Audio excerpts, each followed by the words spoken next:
Hey, what's up, my ninja? Shinobi here with another Diablo 3 video for you. A quick update. I am currently still not in the beta for Reaper of Souls. That's why there will be no gameplay or anything in the background. Some people are wondering about that in some past videos that I made, but very soon, hopefully.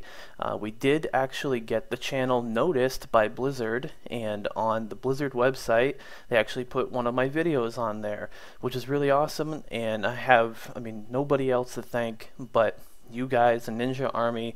Without growing these videos, getting it out there, you make it possible so that, you know, companies like Blizzard will actually see this stuff and promote it and put it out there and share it with the world. So I think that was really awesome, and it was definitely a highlight of my week for sure. So that was pretty awesome. Now, in this video, we're going to talk about a discussion that I started up in Facebook, and I will put some of the comments that people made from Facebook later on in this video, talking about legendaries, the good and the bad behind having them be bind on account. Now, currently in the state of the expansion, in its current state in the beta right now, legendaries are bind on account, all of them. Now, rares you can trade if you want to, blues you can trade if you want to, but legendaries are bind on account. Now, the only way around it is if you're playing with someone at that time and you find a legendary, then yes, you could trade it to that person, but that is pretty much the only way around it right now, which does, you know, promote playing with other players, which is not necessarily a bad thing. Some people do want to play on their own though, and some people have really been really frustrated with this decision by Blizzard, almost you know, forcing you to play the game and, you know, not actually be able to make trades any other way.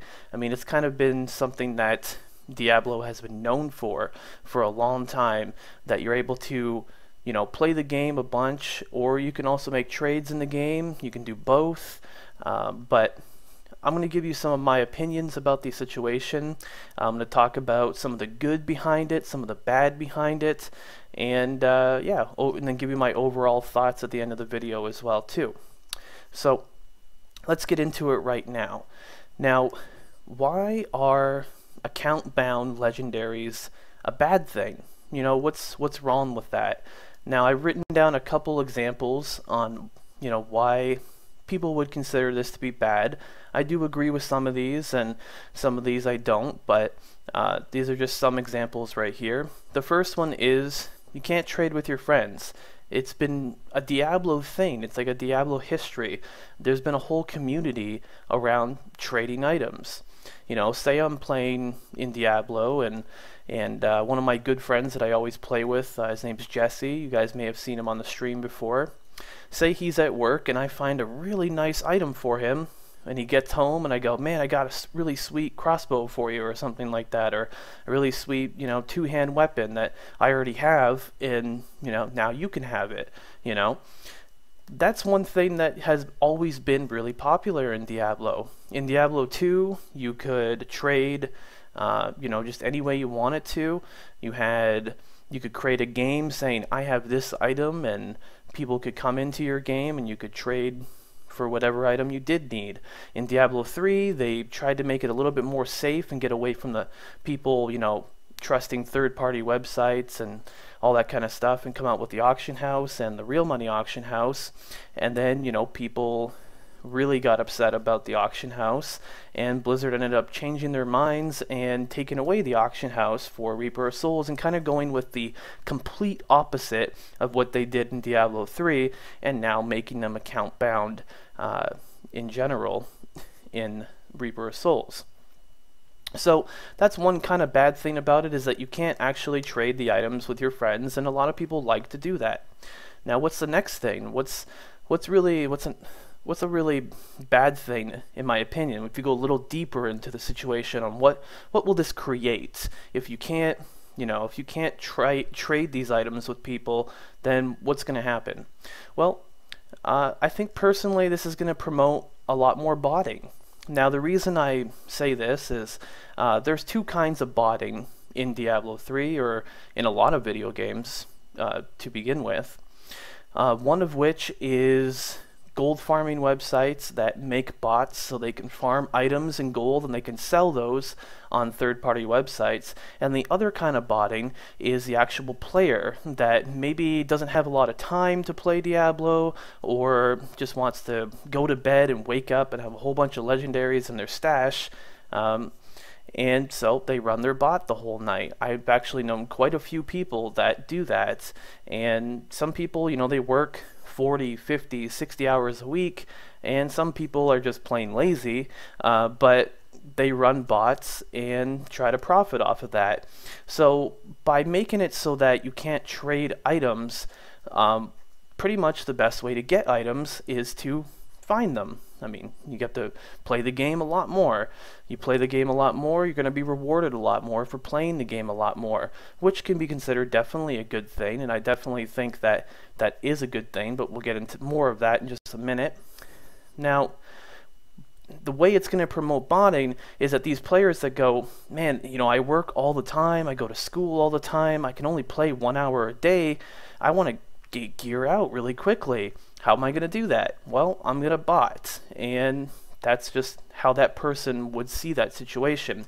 Now, I, on the other hand, YouTube is a full-time thing that I do, and streaming is a time that I do. When Diablo 3 came out, I played for 18 plus hours a day, and, you know, that's something that I have the privilege to be able to do. So, you know, I don't have to turn to these things like botting if I want to, you know, gear up really quickly or find a bunch of items or something like that. But some players out there may actually do this. And another bad thing about that as well too is that because you can't trade items, the best geared people in the world are going to be botters. There's no other way to get items, so the people that play the most are the people that are going to have the best items in the world. So websites like Diablo Progress and things like that, they may actually just be full of botters being on the top of the thing, instead of people that, you know, nowadays, where the people that spend real money, majority of the people that are on the top of the Diablo Progress list there are people that spent real money on items from third-party websites or the real money auction house.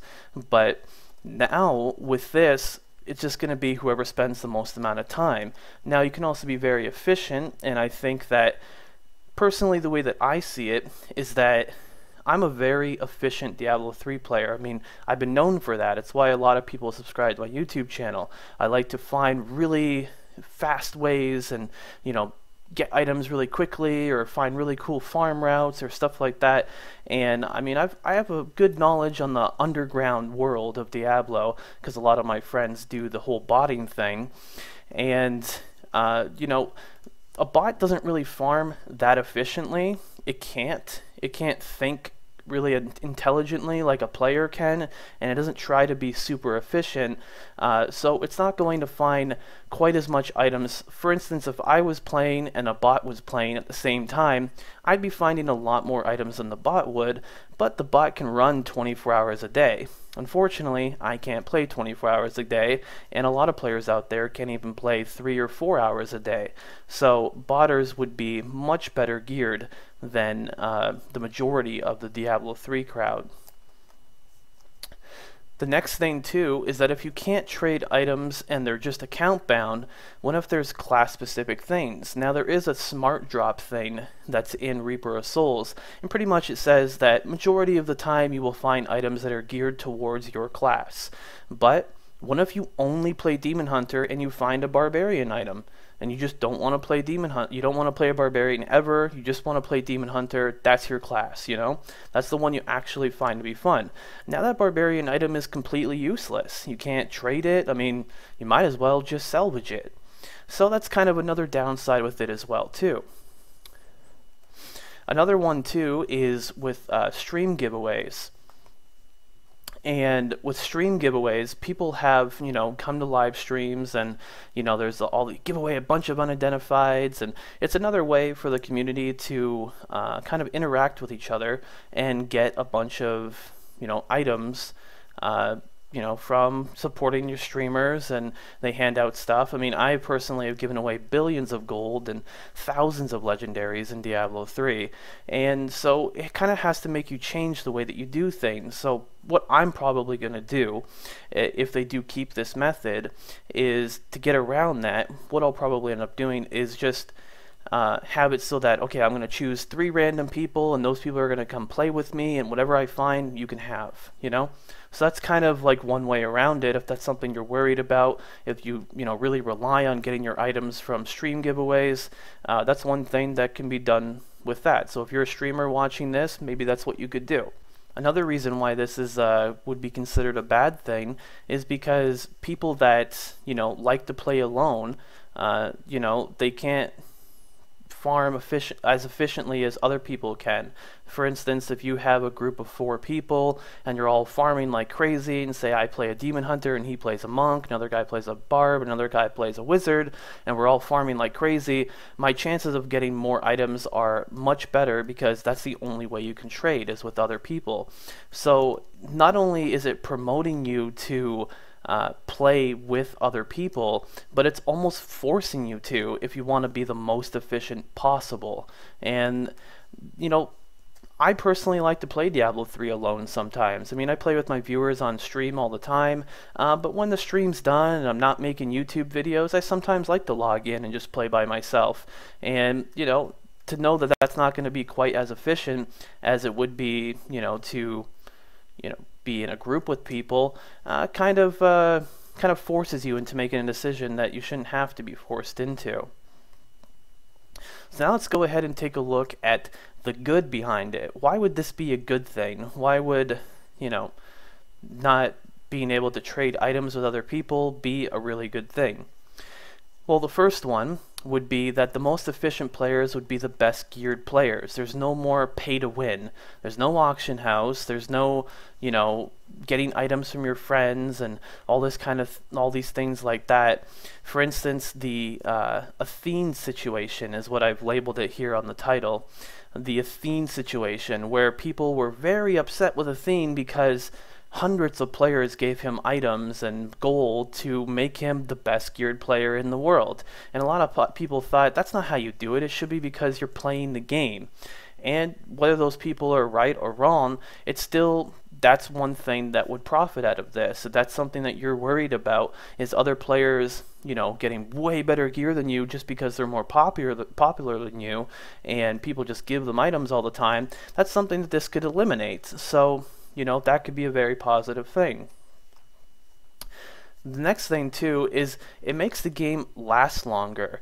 If you're just, if you have the ability to trade and you're going to trade all the time, you're not going to be playing the game as much. A lot of players may, in Diablo 3, a lot of people would surf the auction house, and I know some players that spent the majority of their time surfing the auction house and not even playing the game itself. And that's what you want to do, right? You want to play the game. So I think that by having the legendaries, be bind on account, if you really want to find the best items, you got to work for it. You got to get out there. You got to play. You got to play a lot, and you'll be rewarded for it. So that's another thing too. Now, the most important one with the account-bound legendaries is no third-party websites. We've gotten rid of the auction house. We've gotten rid of the real money auction house.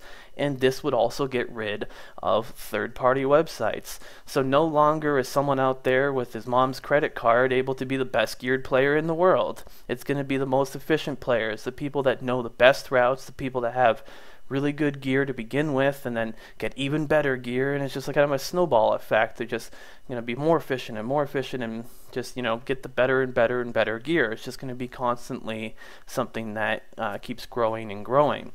So that's another way of looking at it as well too. And I think like the #1 response that I've gotten out of people so far is that's what they're most excited about with the account bound legendaries, is that there's no third-party websites. There's no way to scam people or any of this thing. And, you know, people I know people personally that went and spent like $50 on a certain item from some third-party website, and then the website stole their money and never gave them the item.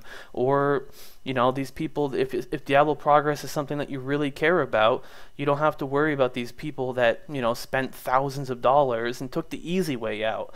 It shouldn't be about taking the easy way out. It should be about playing the game, progressing through the game, and the most efficient players should be rewarded for that. So that's something that's definitely really good if they keep that. And also the final thing is, actually I was watching a stream and somebody was talking about account buying Legendaries, and he actually stated that it's actually a good thing because with the duping that's going on, that's one problem that's happened in Diablo 2, happened in Diablo 3. Items would get duped like crazy, and then they'd be spread out all over the Diablo universe, and all these players would have these ridiculous items that they shouldn't have. And so this is a way to get rid of duping as well too.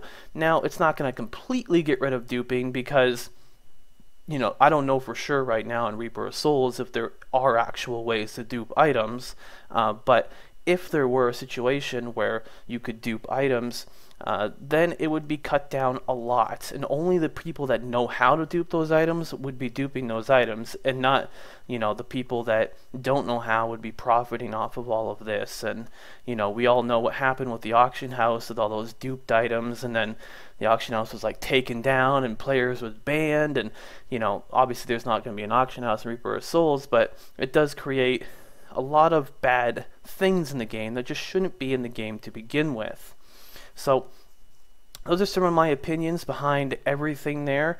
You know, that's just kind of everything. I mean, the Mystic does give you the ability to reroll a stat, but there are certain pieces of gear that are just not for your class. I mean, there's gear that gives you like thorns, where thorns would probably be better for something like a Crusader or a Barbarian or something like that, where they have ways of increasing the thorn damage.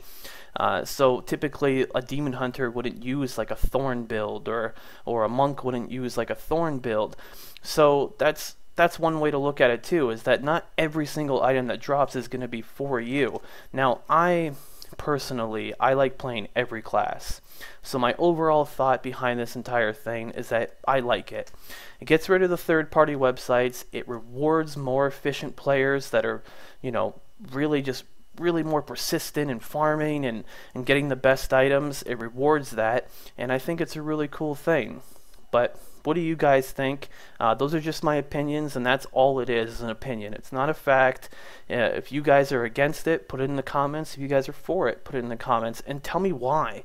That's what I'd really like to know. And who knows, if Blizzard sees this video, like they saw one of my other videos and some other ones, at least one of them we know they saw, then maybe they'll read your comment, and maybe they'll change it, or maybe they'll keep it because of that reason. So that's always really interesting. So let's take a look at some of the comments that the people made on Facebook. If you're not following my Facebook right now, I start conversations like this all the time, and I do a lot more stuff on my Facebook, so the link's right down below if you want to follow that.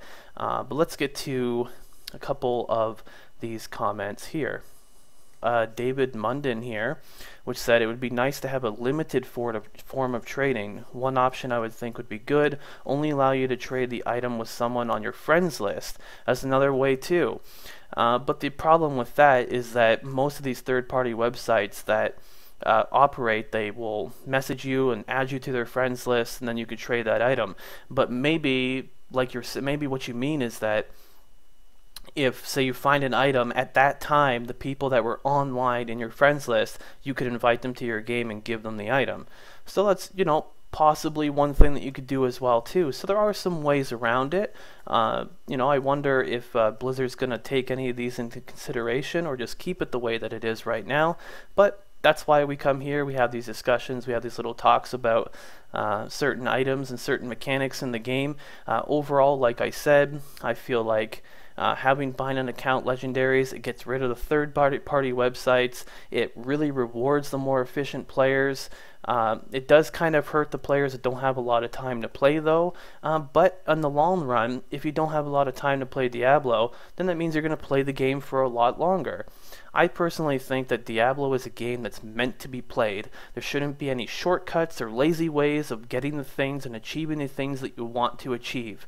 If you want to achieve those things, you work hard at it, so that way you can really sport off that gear. Anyways, that's my opinion, guys, and those are all of the good and the bad behind account-bound legendaries. Let me know in the comments. I look forward to reading those comments. I'm Shinobi, and until next time, thanks for watching.